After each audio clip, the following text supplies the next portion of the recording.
Strange Shadows, a Clark Ashton Smith podcast. Mamat Muor and Sodosma were necromancers who came from the dark isle of Naat to practice their baleful arts in Tinarath, beyond the shrunken seas. But they did not prosper in Tinarath, for death was deemed a holy thing by the people of that grey country, and the nothingness of the tomb was not lightly to be desecrated, and the raising up of the dead by necromancy was held in abomination.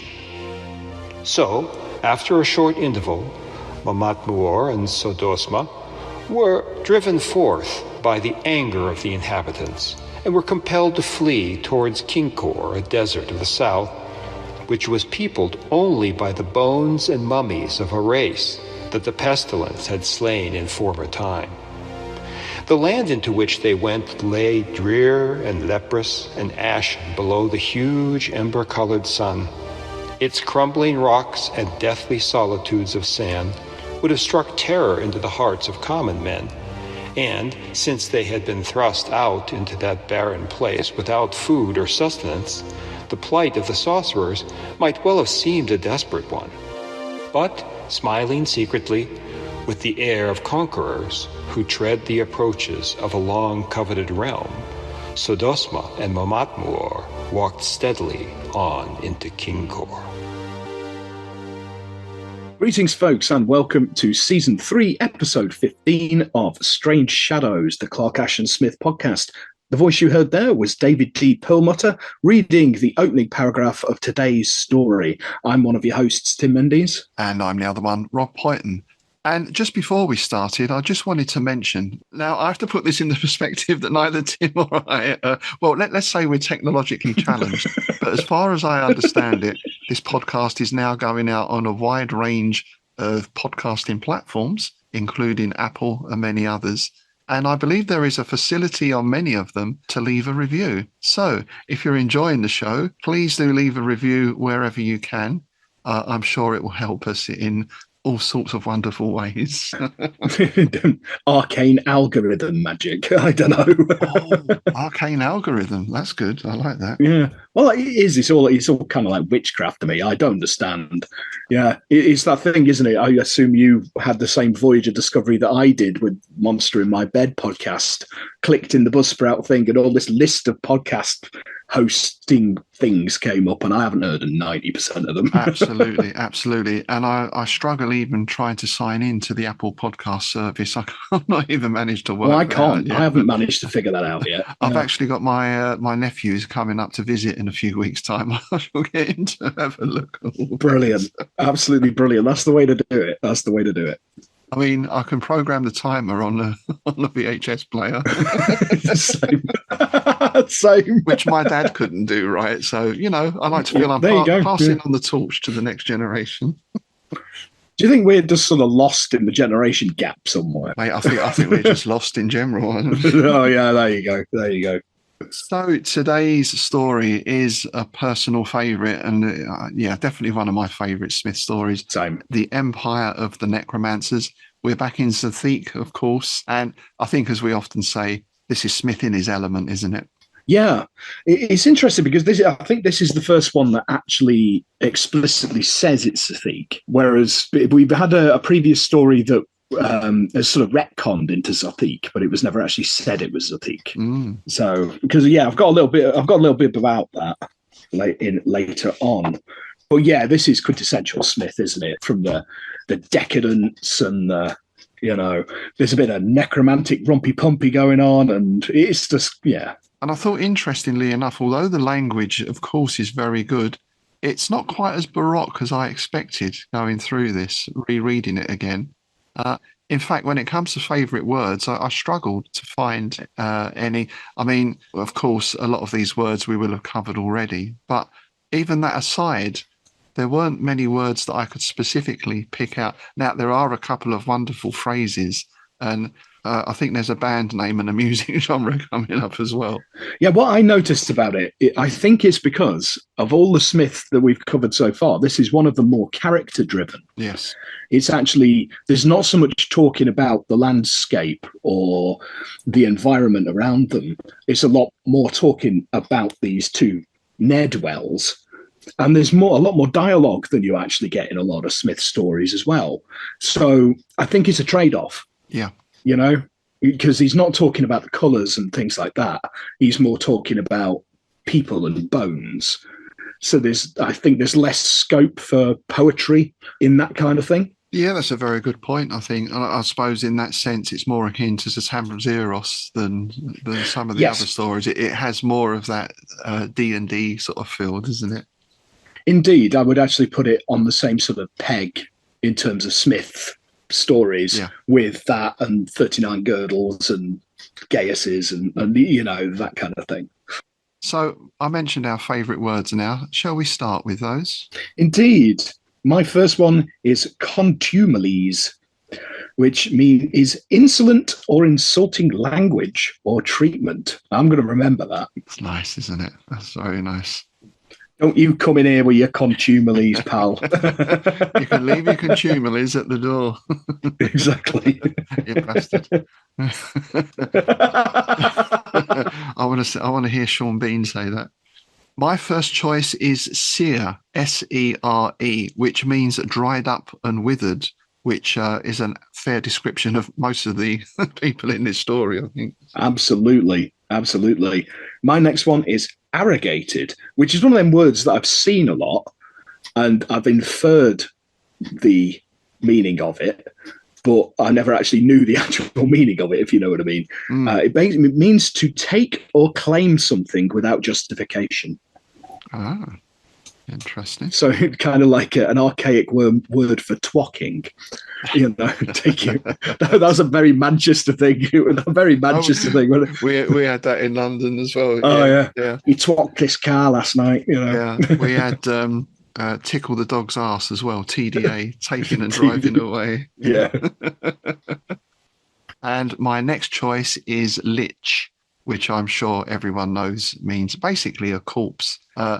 But that's something that crops up a lot in the English language with lich paths and lich ways, lich gates. Yeah, and I think it's there's a whole little rabbit hole we can go down there at some point, which we will in the future because I'm sure lich is going to crop up again. So we'll be investigating that word in more depth in the future.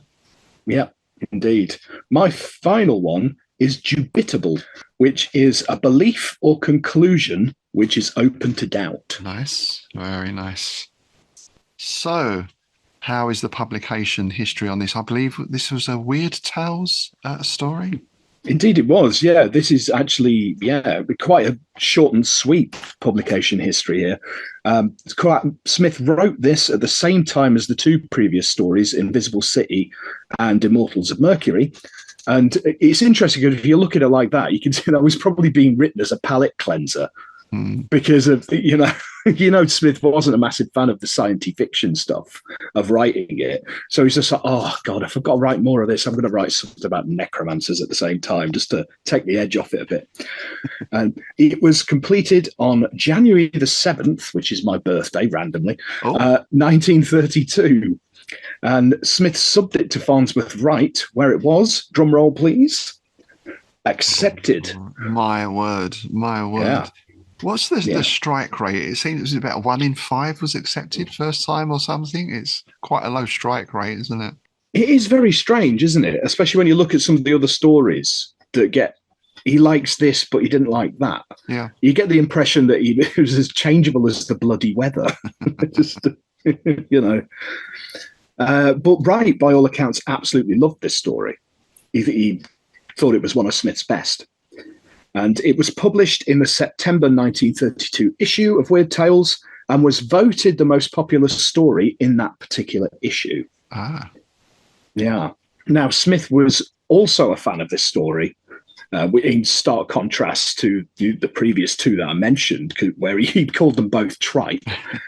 He was actually a fan of this one. He wrote to August Derleth, we're turning very quickly to Eccentric Impractical Devils, the letters of Clark Ashton Smith and August Derleth, to a letter dated January the 9th, 1932. There is a queer mood in this little tale, and like my forthcoming Planet of the Dead, it is much overgreened with what H.P. once referred to as the verdigris of decadence. Oh, that's nice. I love that. That is beautiful. Isn't it? Isn't it? And that sums it up really nicely, doesn't it, I think? Now, I have another little letter excerpt here talking about Zothique, because we have a letter that Smith wrote to Les Elsprague de Camp about Zothique. He described it as the last inhabited continent of Earth, where the science and machinery of our present civilization have long been forgotten, together with our present religions, but many gods are worshipped, and sorcery and demonism prevail again as in ancient days. I think Smith was quite an early adopter of this dying Earth setting as well. I mean, there have been other examples. I know there was, I suppose H.G. Wells with Time Machine is a prime example. I was going to say Wells, yeah. And I think, is it Olaf Stapleton? Yeah. I think he had something similar about that same time. Yeah. But perhaps this was just an idea whose time was right, whose time was due. You know, funny how certain sort of tropes seem to emerge at a particular time, isn't it? It is. I think it is something to do with the sort of societal circumstances, because you had a big resurgence of it in the 50s, which went hand in hand with nuclear panic. Yeah. You know, with all that panic about nuclear energy and nuclear weapons and all this. So you had a lot of that post-apocalyptic and all that kind of stuff happen again there, didn't you? Yeah. Oh, you've got to think this is interwar, isn't it? So I suppose, yeah, we'd had that experience of the First World War, which was truly global in scope and in its effect. Exactly. And I suppose as well that sort of mass industrialization of society, which then leads us into the rise of fascism and that kind of thing. Well, yeah. I mean, because that would have been brewing around this time, you know. Yeah. So we have two protagonists in this story, Mumat Muor and Sodosma, who, I think these are on the sort of villainous end of the spectrum, aren't they? The rogue end of the spectrum. But normally rogues are sort of thief-like, aren't they? But these are full-blown wizards, these guys. Oh, yeah. Yeah, these are bad eggs. And I mean, it's a bit of a giveaway that somebody's name is basically a take on Sodom, you know, Sodosma, you know. It's one of those. If you're going to come up with a villainous name, let's invoke Sodom or something. You know? I thought that there was a hint of Sarthogu in there as well. Yeah, exactly. And they've been practicing their baleful arts in Tinarath beyond the shrunken seas. Now, here's Smith again with his world building. He could have just put beyond the seas or beyond the ocean, but beyond the shrunken seas, again, gives us that atmospheric feel of this is Earth, but not quite as we know it. Yeah, just a very, very quick random aside here. As we do when we go down, we look to see if there's any sort of references with the names and things like that of places. So I Googled Tinarath. Now, there is no references to Tinarath, but there is a Tina Rath, who was an artist. There you go. I don't know why I thought I'd mention that, but it just made me smirk. Tina Rath could join our punk band, couldn't she? Along with Laura Languish and hi, Laura. Yeah. John Hooligan was the other one. John Hooligan, yeah. It's a little IBC in joke. Yeah. Autocorrect. Yeah. So basically, their necromantic activities are not tolerated in Tinarath, and they're driven forth by the anger of the inhabitants, and they flee southwards through the desert towards Kinkor. And this desert, which did bring to mind Yondo a little bit, the abominations of Yondo, that sort of feel, is peopled only by the bones and mummies of a race that the pestilence had slain in former time. So basically, we've got a land of plague victims. Yeah. Again, with the world building, it's in a single line, you know exactly what you get in here. You get plague pits and bones sticking out of the sand, the tatters of fabric blowing in the wind and all that kind of stuff. It's very, very grim, isn't it? It's a perfect Smithian setting. Absolutely. Unbroken before them through fields devoid of trees and grass, and across the channels of dried up rivers, there ran the great highway by which travellers had gone forth formerly between Kincor and Tinarath. Here they met no living thing, but soon they came to the skeletons of a horse and its rider, lying full in the road and wearing still the sumptuous harness and raiment which they had worn in the flesh. And Mamatmor and Sodosma paused before the piteous bones on which no shred of corruption remained, and they smiled evilly at each other. Yeah, so this is what I mean about that. Like, you get more dialogue in this than others because you actually get some interaction. Because often it's a lone protagonist, isn't it? That's true. And you'll maybe get a couple of lines with the big alien monster in the cave that says you can't leave this cave anymore, kind of thing, right? Yeah. But here you get some actual, I almost say humanity for these pair of ne'er-do-well necromancers.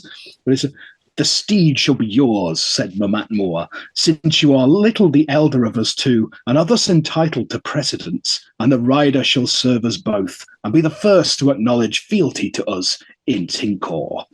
Nice. And I think the interesting thing with these two is they're cast out into the desert, which in normal circumstances would be a sort of death sentence. But they're sort of smiling knowingly. It's almost like they have a plan. Perhaps they'd already sort of thought of this as a contingency. Yeah. And if you're a necromancer, then where better to go than into the land of the dead? Well, this is it. It's almost like the children unleashed in a sweet shop. It's just like, here you go. There's no government, there's no authorities to oversee what they're doing. And as we can see, they have quite a nice lifestyle. Well, relatively speaking. Yeah. Yeah. Well, horses for courses, right? Each to their own. And I just want to make an aside here because I thought if you were going to adapt this as a sort of TV or a movie, which I think could be done very well, who would you cast as these two necromancers? I've got an idea, but I wondered if you had anyone spring to mind. One of them for me has got to be Bruce Campbell. Oh, that's good. Yeah. Because I'm seeing I'm seeing like Army of Darkness skeletons, right? That's how I'm seeing, you know. Yeah. So Bruce Campbell, it's got to be somebody with a mighty beard. Brian Blessed. All right. There we go. Yeah. Well, my pairing was Richard E. Grant and Tim Curry. Oh, yeah. So you've gone for a more sensible. Mine would be if it was a comedy. Right. Yeah. Well, I was going more for that sort of arch camp, lightly camp sort of, you know. Yeah. Where I'm going for bungling idiot necromancers. Yeah. So I wanted to talk about this a little bit because we get this. Then in the ashy sand by the wayside, they drew a threefold circle, and standing together at its centre, they performed the abominable rites that compel the dead to arise from tranquil nothingness and obey henceforward in all things the dark will of the necromancer. So we get some actual magic here. We get an actual ritual. Yeah. And although he doesn't go into great detail, other than the fact that they're abominable, so that's left to imagination. But it was this threefold circle that interested me. Now, when it comes to threefold circles, we have a few different things. Probably the one that people are most familiar with would be what is called the triskelion, which is 3 spirals, which is a very, very old symbol. Actually goes back to Neolithic times and is seen in Neolithic carvings all the way through to the Iron Age, all the way through to Greece, to Celtic culture. In fact, of course, it's the flag of the Isle of Man and Sicily as well. Yeah, I was going to say, isn't that the flag of the Isle of Man? Yeah. Now, some people say it denotes the circle of birth, life, and death, so we can understand how that would be incorporated into a necromantic ritual. And just as a little weird fiction aside, triskelion, skelos means leg, so 3 legs. But skelos, of course, for Robert E. Howard fans and Conan fans, the Book of Skelos appears in the Conan stories. It's kind of the equivalent of the Book of Eibon, I guess. It's Howard's Book of Ibon. Mm, So there's an interesting little connection. nice. The other threefold circle you might be familiar with is the triquetra, or the Celtic knot. Again, probably, though opinion varies, signifying birth and rebirth, or possibly signifying the three elements of air, earth, and water. And lastly, of course, if we think of a threefold circle, particularly in terms of a magic ritual, then, well, I mean, that's your classic magician's circle, right? From sort of Solomon type magic or that sort of thing, which we'll be talking a little bit about necromancy later on. So we shall return to magic circles then. But I thought it was interesting how Smith weaves in this real world occultism, which of course is something we see in Lovecraft a lot as well, into a fantasy setting. Yeah. Thinking about it, this is kind of, the whole Zothique cycle is kind of like a forerunner to Shannara, the big Terry Brooks thing. Because the whole point of that was that it is basically an Earth that's gone past an apocalypse and has gone back to sort of the age of elves and magic and all this kind of shit. Oh, right, of course. Right? Yeah. So you actually get like ruined cars, and there's actually like subway tunnels and things under these like fantasy realms. Mm. So this is kind of like, so Zothique is kind of like a forerunner to that, really. Yeah. And it's interesting in Jack Vance's Dying Earth, which, the same concept, far future. Again, there's that return to magic. Yeah. Again, with a little bit of kind of, I wouldn't say technology, but it's almost, if I can put it, it's a scientific sort of magic, if that makes sense. Right. Yeah. Like the sort of magic Charles Stross uses, it's basically computation as magic, that kind of thing. Yeah. Which, in a sense, some of that Western occult tradition is, right? Because you have your correspondences and everything else, numerology and all that kind of shit. Yeah. Definitely. And there was one other thing that stood out for me here as well. Afterwards, they sprinkled a pinch of magic powder on the nostril holes of the man and the horse, and the white bones, creaking mournfully, rose up from where they had lain and stood in readiness to serve their masters. Now, a pinch of magic powder on the nostrils. I was just going to say, are you reading from this story or from the autobiography of like Keith Moon or somebody like that? Well, it does put a bit of the old bugle in mind, doesn't it? A bit of the old nose candy, the Colombian marching powder. And I had a look at this because, as I said to you earlier, recently we've been watching Peaky Blinders. I know we're well behind on that, which, of course, is set in the 1920s. And cocaine features quite heavily in it, particularly when they go to high society dues. Everyone's on the coke. And I never realised that it was so widespread at that time. And when I researched, I found at that time in America, or certainly the early 20th century, they were going through something called the cocaine crisis. And in 1914, they passed the Harrison drug law, which it wasn't banning cocaine as such, but it was like a licensing scheme. So you can only buy it from licensed vendors. Yeah. In the UK, we had the 1920 Dangerous Drugs Act. So it's interesting to see. Well, we think now that obviously there's an opiate problem and there's been the war on drugs and all this sort of stuff. This was like 100 years ago. This was going on. Oh, yeah. Well, just look at Sherlock Holmes. Of course. He was always tweaking his tits off, wasn't he? So a cheeky livener in the morning. Yeah, exactly. Yeah. And then the other thing that I like with this as well is the fact that this skeletal steed has jewelled reins, and the skeleton of the man with its rich raiment flapping loosely followed behind the two like a servitor. So whoever this person was, they sound like they were perhaps some sort of knight or some sort of aristocrat or something. And this is a theme that recurs a lot throughout the story. Yeah, what I like about that passage is this little bit here. Sir Dosmer mounted the skeleton steed and took up the jewelled reins and rode in an evil mockery of death on his pale horse. Because when they actually mentioned that they were going to raise the horse, I was thinking that is death, isn't it? That's the classic look of death. Yes. The pale rider on a pale horse. Exactly, on a pale horse. And hell followed with him. And this is just the start of their entourage, right? As they go on, they raise more and more liches and skeletons. And after a while, they've got, what does he describe it as? An ever-swelling train in their progress through Kingcore. Now, of course, as they go deeper into the country, they approach the capital, Yethlirium, and they find numerous tombs and necropoli inviolate still after many ages and containing swathed mummies that had scarcely withered in death. So it's a necromancer's playground, basically. Pretty much. Because the way my brain is wired, I see everything through the lens of classic British comedy. This bit where they're going through the deserts and through the town, and like every sort of cut, they've got a new addition to their train.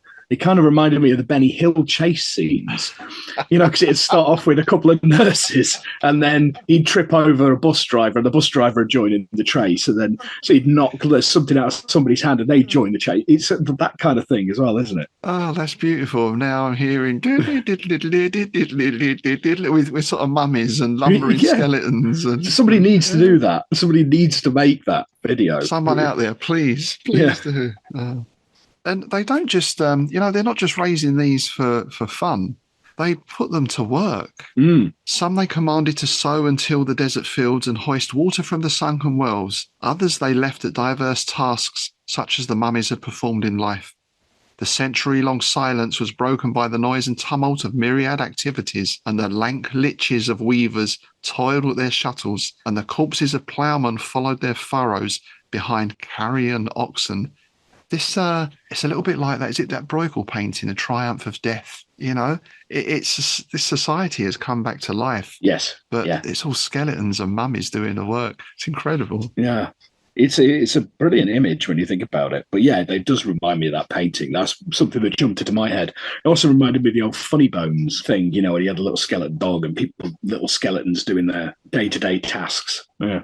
Yes. And they've not even got into the city yet, right? So this is really still the prelude of what's to come. So I get the impression they take a little while setting all this up, and this is going to take care of their creature comforts, their bodily needs, or at least some of them, because they need food and water, right? Yeah. It is a goodly land, said Mamatmua, and you and I will share it between us and hold dominion over all its dead and be crowned as emperors on the morrow in Yethlirium. And as I said, the language is not so baroque in this, but nonetheless, it's beautifully vibrant and colourful as always. So, in the blood-red twilight that thickened with purple, they entered Yethlirium and rode among the lofty, lampless mansions and installed themselves with their grisly retinue in that stately and abandoned palace where the dynasty of Nimboth emperors had reigned for 2,000 years with dominion over Tinkor. In the dusty golden halls they lit the empty lamps of onyx by means of their cunning sorcery and supped on royal viands provided from past years, which they evoked in like manner. Ancient and imperial wines were poured for them in moonstone cups by the fleshless hands of their servitors, and they drank and feasted and revelled in phantasmagoric pomp, deferring till the morrow the resurrection of those who lay dead in Yethlirium. Love it. Love it. Phantasmagoric pomp. That's the damned, isn't it? That's all right. Yeah. I was going to say that's the genre. That's the genre. Well, they did the Yeah. album Phantasmagoria, didn't they? So yeah. Yeah, of course. Yeah. And I like moonstone cups in fleshless hands. Mm. I'm not sure what a moonstone cup is, but I want one now. Absolutely. So once they've got everything set up, now the real work starts, because they're going down into the tombs of mausoleums of the city, and they're going to start resurrecting the emperors. Basically, all the royalty and aristocracy from the past 2,000 years are all entombed below, and they're going to go down and wake them all up. Yeah, I like the fact that they're not doing it themselves. They bade their skeleton slaves to break in the sealed doors with hammers.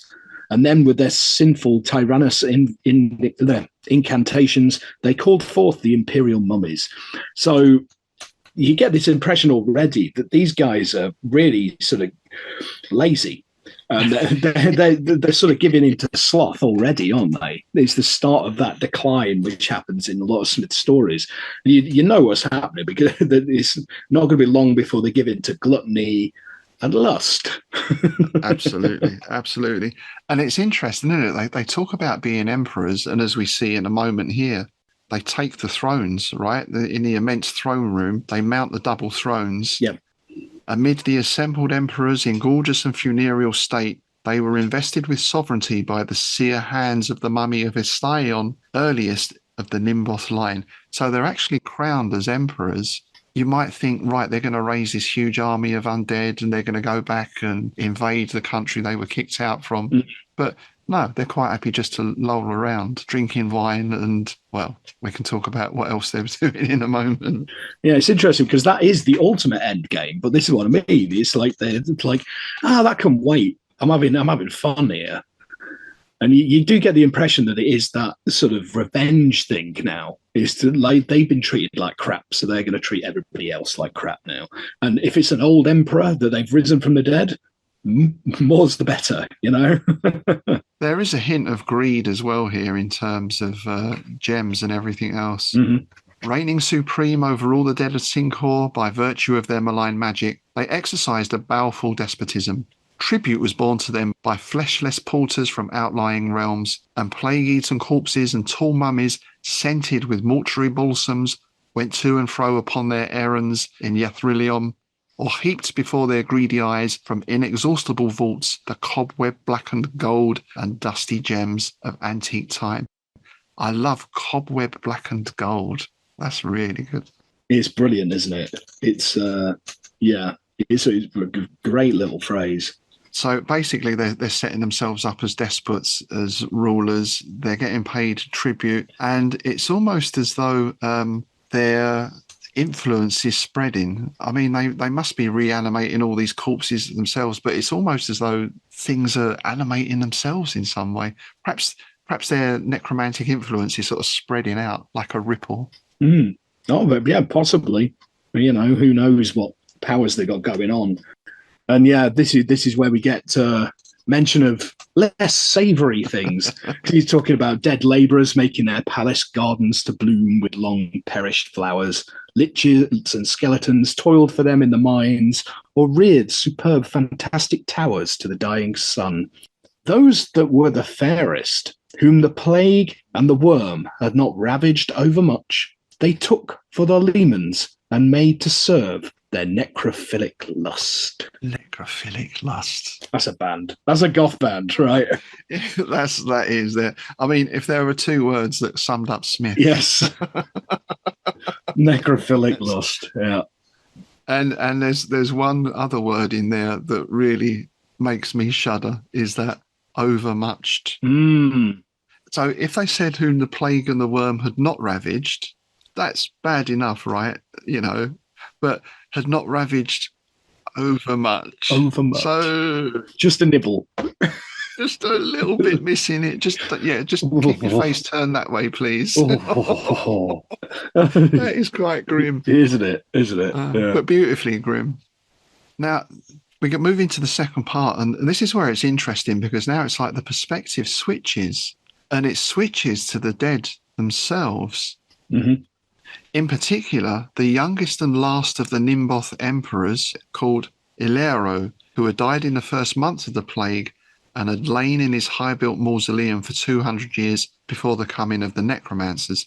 So it sort of describes how the other raised dead are in this sort of, well, it is a living death, isn't it? They're not quite sure what's happening. They've got no real agency or will of their own. They have dim memories of their former existence. Yeah. And their blood ran chill and sluggish, mingled with the water of Lethe, and the vapours of Lethe clouded their eyes. So it's quite a horrible state to be in. They're not totally mindless, but at the same time, they don't have enough of a spark of life in them to do anything about the situation they're in. Yeah, it's that sort of ennui that comes with decadence. You see that in a lot of Smith's stories and a lot of other people's stories, that these things sort of that have slithered into decline, the people there sort of succumb to this, well, he says here, almost somnambulistic state. They're going through the motions of life, but they're not living, and that is a grim fate, isn't it? Yeah. If you think about it, that's one of those things that if you sit and think about it, that would be a horrible fate. Yeah. Oh, absolutely. Absolutely. And this is, I mean, we're in peak Smith writing here, I think, because when he describes Ilero and what's going on in his mind, we get this. He knew that he had come back to a faded sun, to a hollow and spectral world, to an order of things in which his place was merely that of an obedient shadow. But at first he was troubled only like the others by a dim weariness and a pale hunger for the lost oblivion. Oh, yeah, bit good at it. But again, that's a terrifying fate. That you're basically alive. You're going through the motions, but you want to be dead. Yeah, they don't want to be alive again. They want to return to this lost oblivion. And maybe because this guy is the youngest, I mean, 200 years, it's not that young, but I suppose comparatively speaking, because this dynasty goes back thousands of years, right? Yep. He has this little extra spark of life still. And he sort of grows to hate these two necromancers.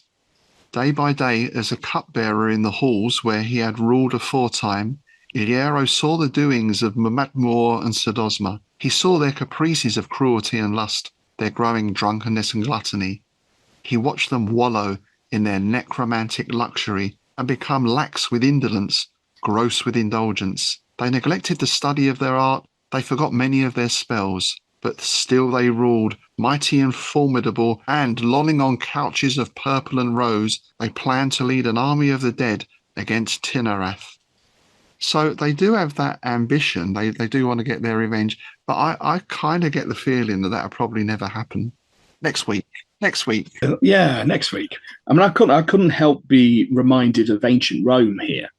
It's that, the decadence, the decline of the Roman Empire. It's that kind of thing, isn't it? It's very Nero, It's all this, or even like Henry Tudor, Henry VIII. It's all that gluttonous. Oh, I don't actually give a shit, kind of thing, of a society falling into a terminal decline. Yeah. And also that idea, if no one ever says no to you, this is what happens. Absolutely. This is where, what's the saying, success is as much as a test as failure. Yeah. Because you might think, what a position to be in. Got every whim catered for, yet, what do you do with that? Yeah. These two certainly don't do anything constructive with it. No, I mean, on a much smaller scale, you see it with like lottery winners. They often go one of two ways, don't they? They either do good things with it and lead good, happy lives and help others and that kind of stuff, or they've blown it in a few years in the most catastrophically stupid way imaginable. Yes, it's well, that's why they have special advisors, don't they, for those people now? I believe they started putting that in. Indeed, yeah. And what's lovely again from Smith here, a little touch of Poe, perhaps. Dreaming of conquest and of vaster necromancies, they grew fat and slothful as worms that have installed themselves in a charnel rich with corruption. So, in a sense, they're no different from the grave worms, the puffy grave worms that are feeding off the dead. And I also thought, is there a sort of social commentary here about aristocracy feeding off of the people, Yeah, I do get that. We know that Smith was fond of his satire, and I see a lot of the sort of ruling elite kind of stuff, the tropes in there. And again, that's where like you say, it's very Poe. Yes. Especially that line about the puffy grave worms, and, installing themselves into the charnel and all that. It's I love that line personally. I'm nicking that. I'm going to stick that in a song. Absolutely. Let's get him reused somewhere. Appropriated, I believe is the word. Arrogated, even. Arrogated, yeah. Arrogated as a homage, yeah. And there's that irony that, of course, the servitors are the former rulers, because he is being weighted on hand and foot by the former emperors and their queens. So it's it's kind of a double insult, as we mentioned there with Illyrio. Not only has he been pulled out of oblivion back from the dead, but he's a cupbearer. He used to be an emperor. Now he's just a servant. Again, that's a big trope in these kind of things, isn't it? The usurper usually becomes worse than the usurped. Like these people that seize power, to do good because the despotic ruler, yada yada yada. They come in and they end up being worse.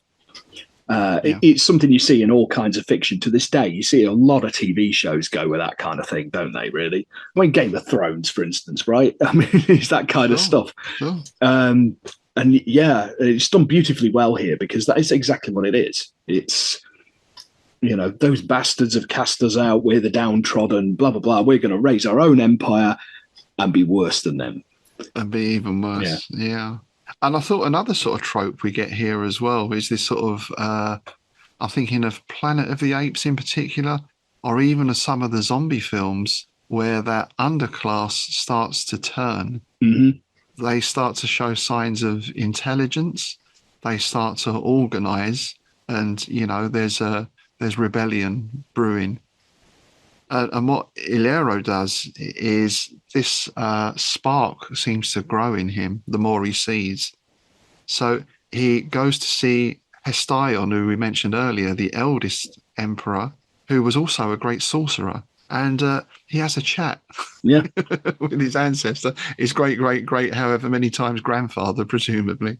Hestion stood apart from the others in a corner of the shadowy hall. He was brown and withered in his crumbling mummy cloths, and his lightless obsidian eyes appeared to gaze still upon nothingness. He seemed not to have heard the question of Illyrio, but at length, in a dry, rustling whisper, he responded. And they talk about this prophecy, dim and dubitable prophecy made in the primal years at the founding of Etherium and the Empire of Sincor. The prophecy was that an evil greater than death would befall the emperors and the people in future times, that the first and last of the Nimboth dynasty, conferring together, would effect a mode of release and the lifting of the doom. And this is going to be achieved by the breaking of an ancient clay image in the nethermost vaults below the palace. And Illyrio then says, yeah, I think I saw that statue when, as a kid, I was kind of poking around the catacombs, like I suppose you do if you lived in a royal palace. And he saw this clay image, and of course it didn't really mean nothing to him at the time. But now they put two and two together, and a plan starts to emerge. Yeah, I like the ambiguity on this clay image as well, because they go down there into the lowest crypt. Here in the black dust and clotted cobwebs of an immemorial past, they found, as has been decreed, the clay image whose rude features were those of a forgotten earthly god. Now that opens up a wave of speculation. It's got to be soggy. It's got to be soggy. He's got to be our sleepy toad friend. It's got to be. Now, this is very D&D. I thought they smash the image and find a great sword of unrusted steel, a heavy key of untarnished bronze, and tablets of bright brass. So they've got the full package here now. Even the wording is very D&D, isn't it? Isn't it? You find a tablet of bright brass, a heavy key of untarnished bronze, a potion of healing, the boots of swiftness.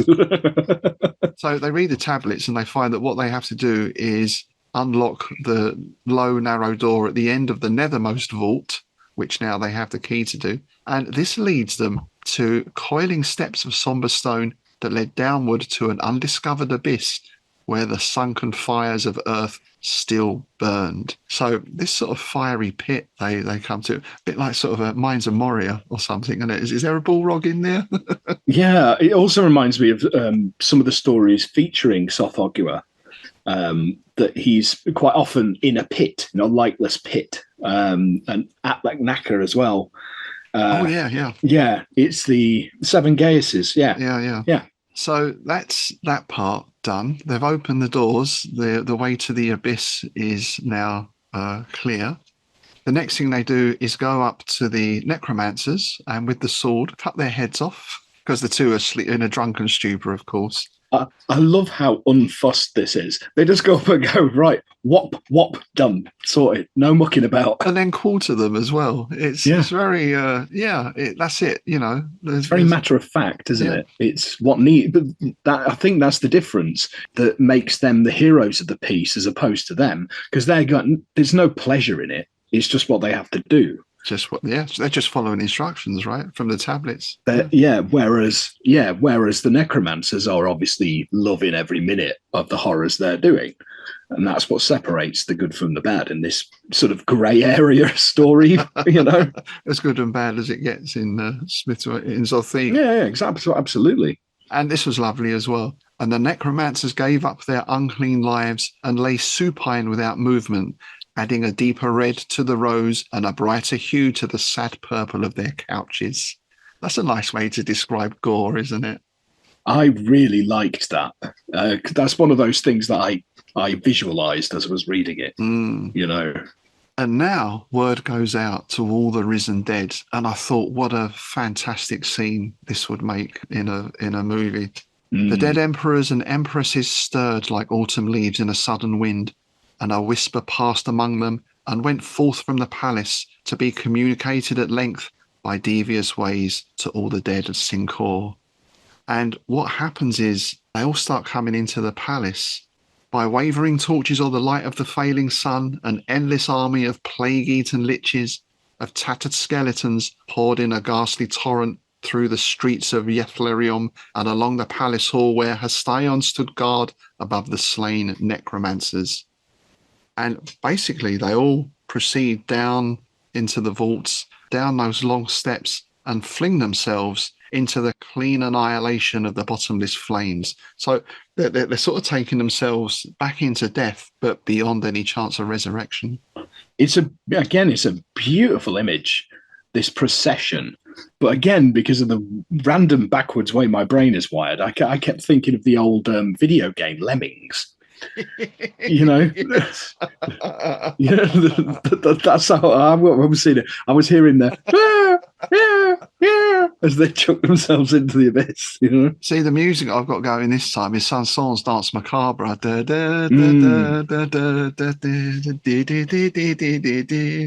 Oh yeah, that works nicely. Yeah, and it'd have to be like Harryhausen skeletons, wouldn't it? Oh god, yeah. You remember the way they fell off the cliff in Jason and the Argonauts? That kind of thing. Yes. Yeah. So an amazing scene, and I have a theory. Here we go. About how they communicate, right? Because skeletons got no vocal cords or anything like that. So how do skeletons communicate with one another in this type of setting? Skelepathy.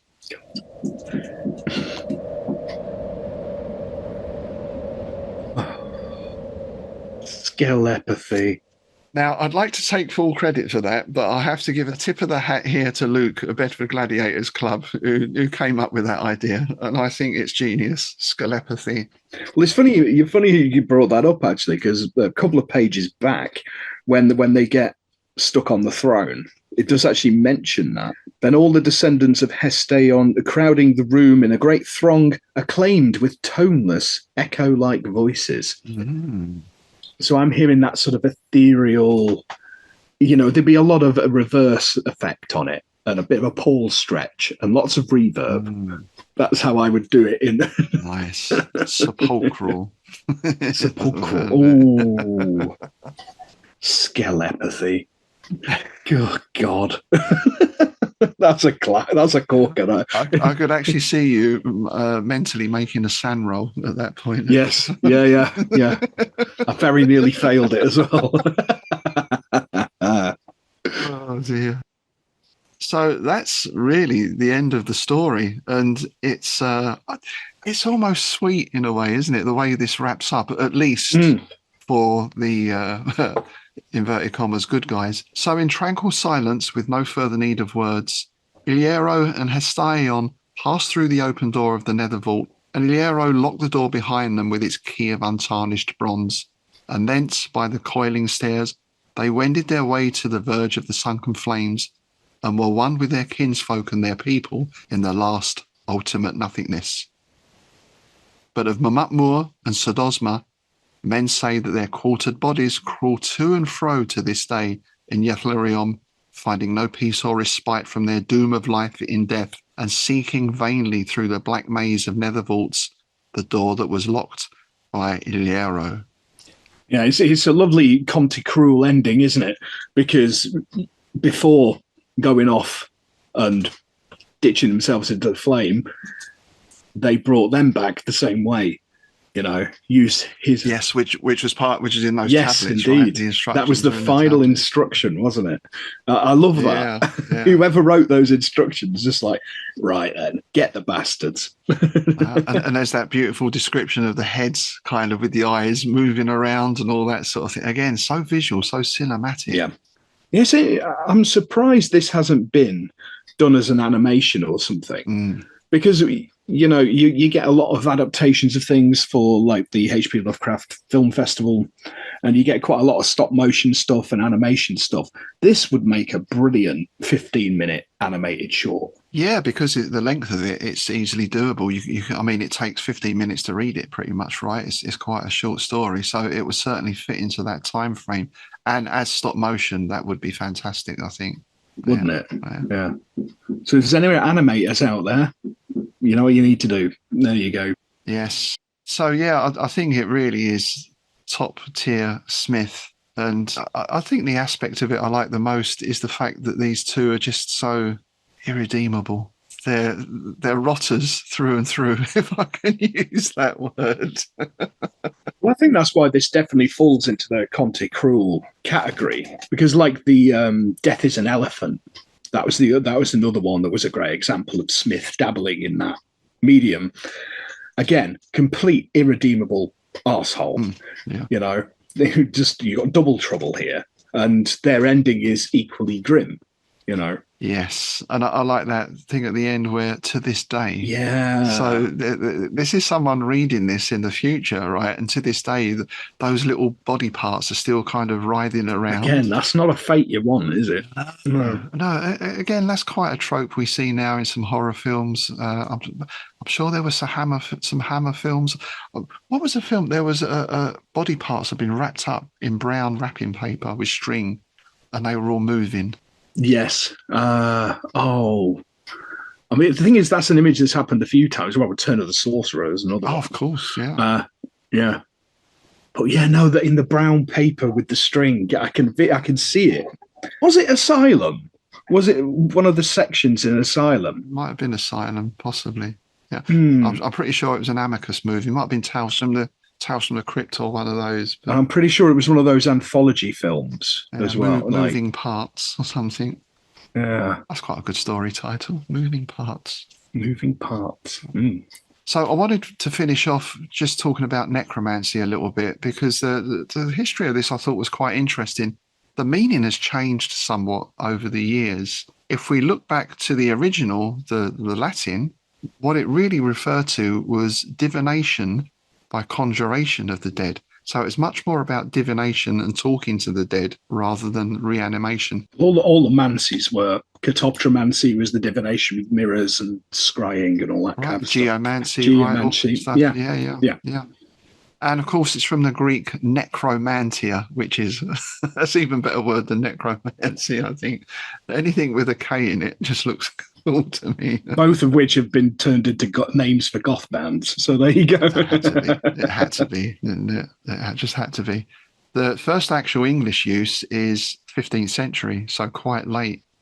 But the practice goes way back, Babylon, Egypt, Greece, Rome, and of course in the Bible as well. It's expressly forbidden in the Bible. Particularly, we get reference in Deuteronomy to the Canaanite abomination.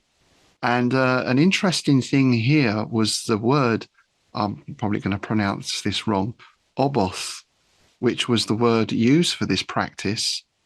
It translates not only as diviner, but also as a ventriloquist. So was that an implication that they thought these people were faking it? Because, that speaking with the voice of the dead and all that sort of thing. That's interesting. Although another point of view says that ventriloquism was viewed as a real thing and it was a spirit talking through you. So there's room for speculation there. Nonetheless, it was forbidden under Mosaic law, though, of course, there was an incident with the Witch of Endor and Saul, I think it was. So, you know, perhaps not so much rules as guidelines, possibly. Yeah, you find that a lot in life, don't you? Well, yes, indeed. It's yeah, I know it says that, but I think what it really means it's interpretation, darling. Interpretation. I think it's referring to all manufacturers of dairy products. Yeah. Blessed are the cheesemakers. Indeed.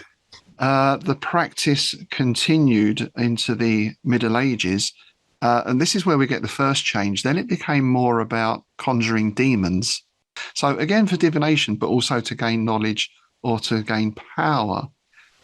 Another word for it at that time was maleficium, which I think is a lovely word. Again, possibly another band name in there. This is where you start to get your Solomon type magic with your circles we spoke about earlier, and I suppose what you call your archetypal sorcerer standing in his circles performing some sort of ritual. Yeah.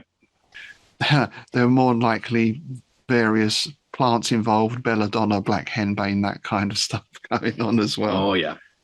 And the rituals were usually a sort of strange mix of Arab and Christian and Jewish, very much involving the magic circle. And this is where we start to get the use of grimoires, of course, as well, such as the Lesser Key of Solomon. And one I discovered today that I think is one of the best book names I've ever seen of anything anywhere. This is an actual grimoire from the 15th century, the Munich Manual of Demonic Magic. Oh, I love that. That's absolutely brilliant. I'm going to foolishly attempt the Latin as well. So apologies to any Latin scholars out there. Liber incantationem exorcismorum et fascinationem veriarum. I like the fact that you had to do it in a sort of papal way. Oh, you have to say it, otherwise it don't sound right in an East End accent, does it? You know, It's like when I try and do it. Liberarum. The Munich Manual. I love demonic that. Magic. Yeah. I wonder if there's a series. Oh. You know, the Munich Manual of Necromantic Rumpy Pumpy. That's the under-the-counter one. Yeah, that's the one in the brown paper bag. And of course, we can think of people like John Dee and those sort of people, though I think he was more into theurgy than necromancy as such. It's a slightly different thing. I was going to say, yeah. Nowadays, of course, when we say necromancer, we think more of people actually raising the dead, of resurrecting the dead. And in fact, I suppose in Smith's time, spiritualism was very big. That, in a sense, is real necromancy because that is communicating with the dead.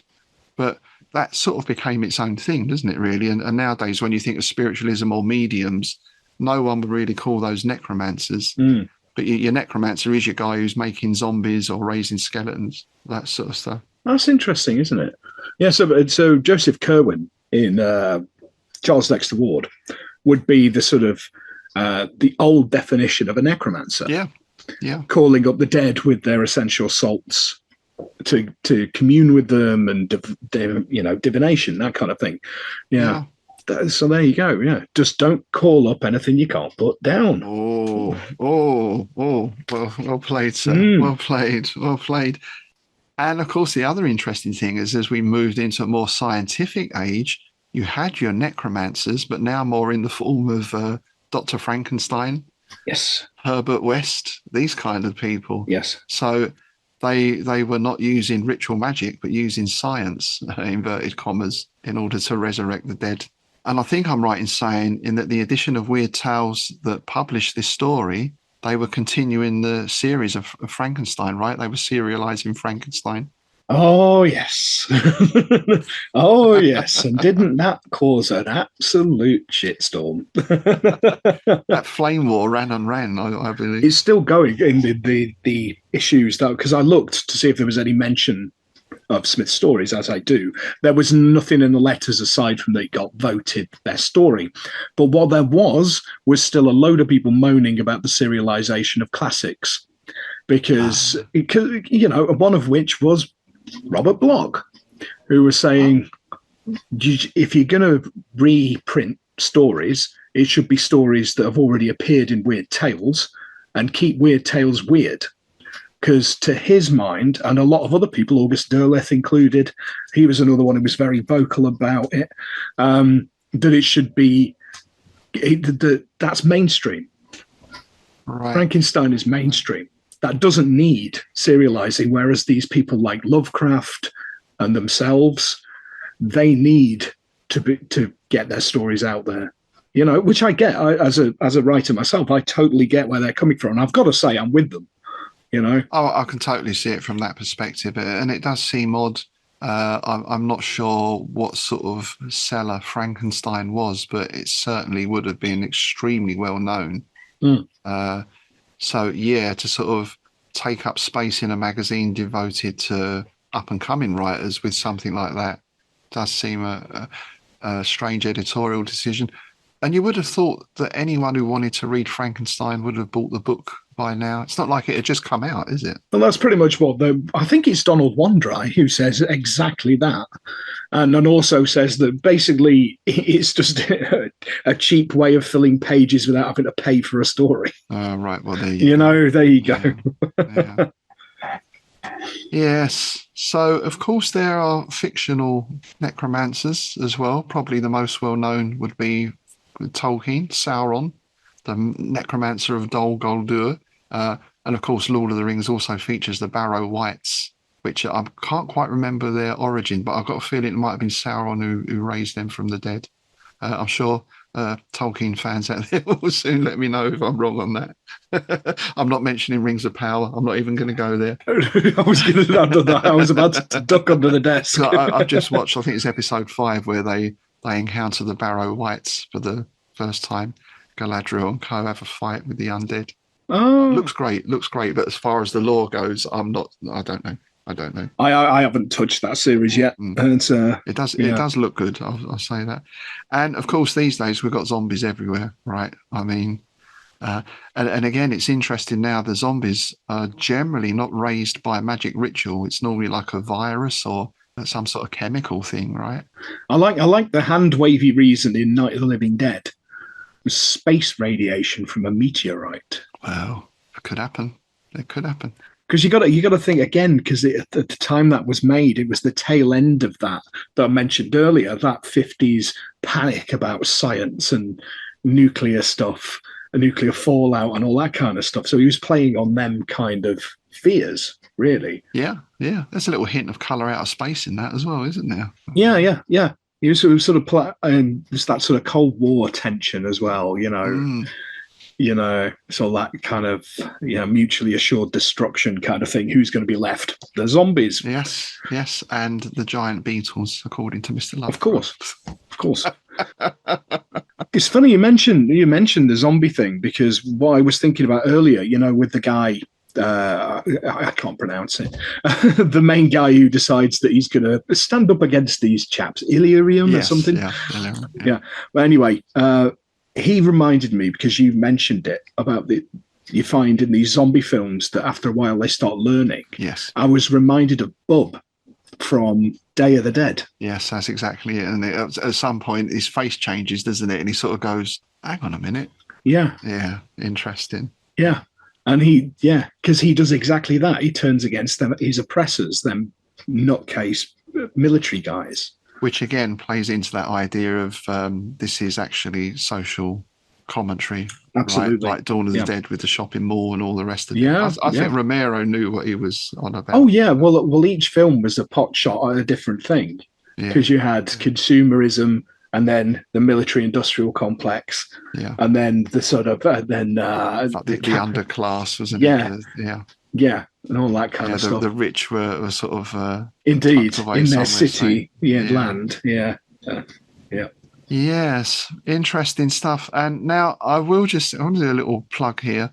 If you've been looking at my Dragon's Teeth YouTube channel, you will have seen that I'm running a fantasy campaign at the moment in 10 mil, and it's called Bane Wars. I won't go into all the setup here, but basically we've got 5 armies exploring this post-apocalyptic landscape and encountering each other and various things.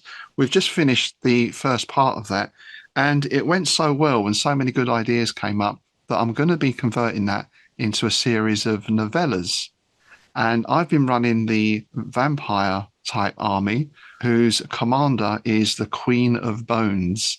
So the first novella is going to be called Bane Wars, Queen of Bones, Rise of the Necromancer. I'm actually a few chapters in terms of writing it, which probably means it will be out sometime in the next 3 years. But do keep an eye out for that, and do check out my Dragon's Teeth YouTube channel as well. There's a whole wide range of gaming stuff on there that I hope you'd find interesting. So 2 things just to wrap up today. The first, of course, is our regular delve into Dawnwood Spire, Lonely Hill. And then also we've had some correspondence in from listeners as well, which we'll go through. And I believe we've got some new patrons signed up as well, who we shall thank. But to go to the letters first. Now, there's only a couple of mentions of this story in the correspondence. But this one has a couple of extra bits in it that I would like to read out. And of course, we have a marvellous return address. So let me just do a little bit of light stretching. Limber up. Yeah. This is from HPL to Clark Ashton, and it's the 28th of January, 1932. Tower of Nargan in Manath, hour when the dogs bay at the opening of the topmost circular window. Dear Clark Ashton, the Empire of the Necromancers is great. One of the best things I've seen lately, and I'm immensely glad to learn that it has landed with right.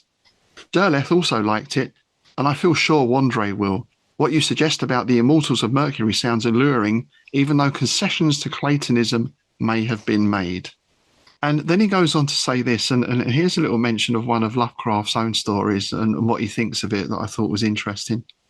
I think you'll like Wandre's novel, especially the poetically cosmic second half.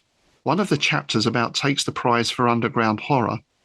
The manuscript will come to you from Derleth, and with it will be my own 72-page shadow over Innsmouth, concerning whose quality I am so uncertain. Derleth suggests many avenues of possible improvement, but I doubt whether I had better bother with the thing until a lapse of time gives me fresh perspective. Hopefully you will find the manuscript at least worth wading through. When you're done with it, you can send it along to Wandry as you return his novel. And then just, funnily enough, referencing something we were just talking about, Frankenstein was the only cinema I attended during the autumn of 1931, and I was woefully disappointed. No attempt to follow the novel was made, and everything was cheap, artificial and mechanical. I might have expected it, though, for Dracula, which I saw in Miami last June, was just as bad. We've got HPL Cinema Review. We've got the fact that he liked Emperor of the Necromancers, one of the best things he's seen lately, right? And the fact that he wasn't too happy with Shadow over Innsmouth, which many people rate as his best story. Yeah, that's interesting, because the original draft of that story was released. I think it was the second, there was the 3 Shadows over Innsmouth, Weird Shadows over Innsmouth, Weirder Shadows over Innsmouth. Oh, yeah. Those anthologies. I think it was the second one, because obviously the one we all know was in the first edition, and the second one actually had the original draft. And there is quite a bit of difference in it. Ah. Right. So that might be something we could cover at some point, because it would be an interesting thing, because if see what Derleth or what recommendations Derleth was making and everything else. That'd be interesting. Yeah, I'll get the letters and we can have a look and have a see. Yeah, it's certainly in some ways not a typical Lovecraft story. I mean, in terms of the action and everything else, but perhaps it's the better for that in some sense. So continuing with our correspondence, we've had some messages in from listeners, and this came in by email. This is from Kerry O'Brien in Kansas, USA. And we apologise in advance for any mispronunciations here. We're going to be covering some of Tim's favourite words. Oh. Oh, here we go. But I shall start us off. Dear Rob and Tim, I recently caught up on my Strange Shadows listening and wish to comment on a couple of your favourite words, which seem to leave you in a state of perplexity. To be honest, we're in that state most of the time, but, you know. It's just a normal, everyday state. Yeah. Slumdogullion, from a vintage in Atlantis, appears to be a corruption of slubberdogullion, meaning a slovenly or worthless person. Some of your listeners may know this word as I do from the lyrics to the 1974 Genesis song, The Colony of Slippermen, whose opening lines quote Wordsworth. I wandered lonely as a cloud till I came upon this dirty street. I've never seen a stranger crowd, slubberdogullions on squeaky feet. Nice. Yeah. I was never a big Genesis fan, to be fair. But Me neither, fun enough. no, it's weird. I'm not sure why. On paper, they sound like the sort of band I should have been into, but I never. Yeah, strange. Yeah, Hawkwind's more my thing in that scene, I think. Yeah, same. Oh, here we go. Deep breath. Yeah, for those who are regular listeners will have heard my brain explode recently talking about minerals, specifically alibundrines from the weird of a Vuselwutherquan. Was explained by another of your listeners as a word possibly invented by Smith, perhaps influenced by alabandine, a type of mineral, I believe, instead that it is a misspelling in plural form of alabundine, an archaic term for alamandine, which is a type of garnet. I hope Tim's brain is not melting beneath his pith helmet. It's dribbling out my ears and getting all down my tweed.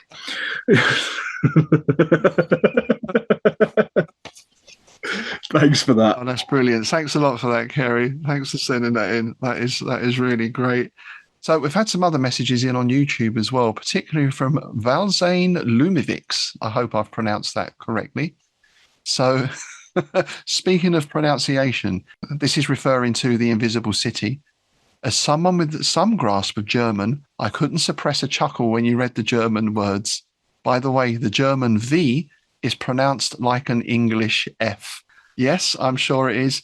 You'll have to forgive me. I was brought up on those sort of comics and films. Verzi Germans always spoke in a particular accent, probably highly inaccurate.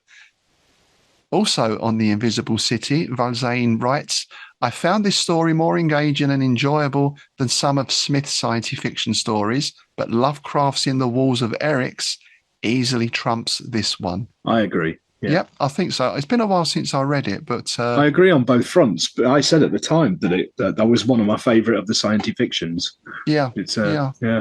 I no doubt we'll be covering In the Walls of Eryx on IBC at some point. We shall be taking a look at that. And also, now this is for the weird of the Vuselwutherquan.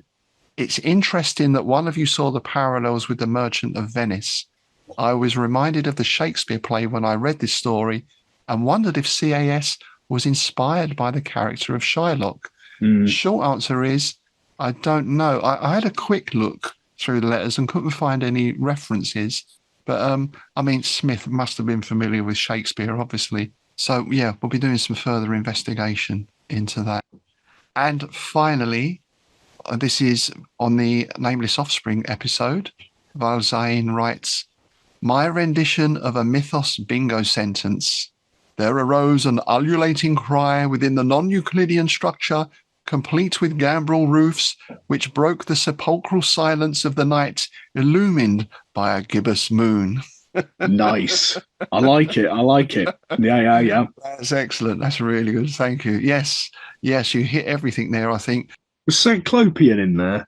Well, my only comment was I put excellent. In fact, Cyclopean. Yes, it's a Cyclopean comment. So there you go. That does squeak in as well. Absolutely brilliant. Yeah, thanks for that. So, yeah, we do appreciate all your questions and comments and suggestions, especially when it's correcting us because, we're in need of correction. That sounds like that sounds a bit kinky, sir. Sounds like a postcard in a phone box, and men in tweed in need of correction.